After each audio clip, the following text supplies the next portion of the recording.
Doctor Harshvardhan ने वज़ारत सेहत का चार्ज संभाल लिया है। डॉक्टर हर्षवर्धन साइकिल पर सवार होकर दफ्तर पहुंचे।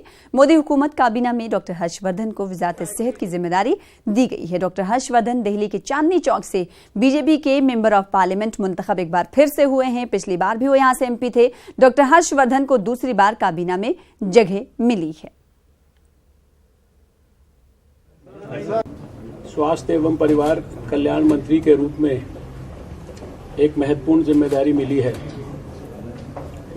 मैं इस अवसर पर सबसे पहले अपने प्रधानमंत्री नरेंद्र मोदी जी का और अपने पार्टी के अध्यक्ष श्री अमित शाह जी का हृदय की गहराइयों से धन्यवाद भी करना चाहता हूं,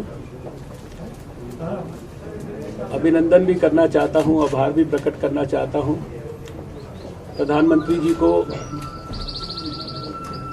देश के हित में जो ऐतिहासिक विजय मिली है उसके लिए देश की जनता का धन्यवाद भी करना चाहता हूं।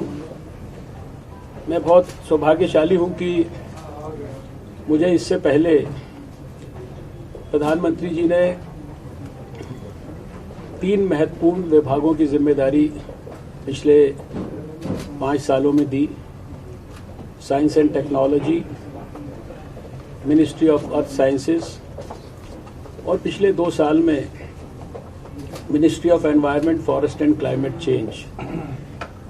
और आज भी स्वास्थ्य एवं परिवार कल्याण मंत्रालय के साथ साथ उन्होंने मुझे साइंस एंड टेक्नोलॉजी की और मिनिस्ट्री ऑफ अर्थ साइंसेज की जिम्मेदारी दी है। बीजेपी लीडर बाबुल सुप्रियो ने जय श्री राम मामले में ममता बनर्जी पर तनकीद की है। बाबुल सुप्रियो ने कहा है कि ममता बनर्जी एक तजुर्बाकार सियासतदान हैं, लेकिन उनका अखलाक अजीब है। इनको अपने ओहदे का ख्याल रखना चाहिए। अब जिस तरीके से पूरी दुनिया इसे देख रही है, ये एक मजाक बना के छोड़ दिया है उन्होंने। इसे आप जय श्री राम फोबिया कहें या हेलुसिनेशन कहें, हम क्या कह सकते हैं। ये एक सेक्युलर कंट्री है। आप मेरे सामने अल्लाह अकबर बोले, in the name of the father and the son and the holy spirit आमीन बोले, या जय श्री राम बोले, इसमें किसी को कोई तकलीफ़ नहीं होनी चाहिए। तकलीफ़ तभी होती है जब उन्हें वो उस चीज़ को वो पॉलिटिसाइज करे और फिर इस तरीके का बिज़ार हरकत करे जो एक तरफ से सबको ये बौखलाहट दिख रही है और दिन ब दिन वो और ज़्यादा मजाक बनती जा रही है। वो खुद भी मजाक बनती जा रही है।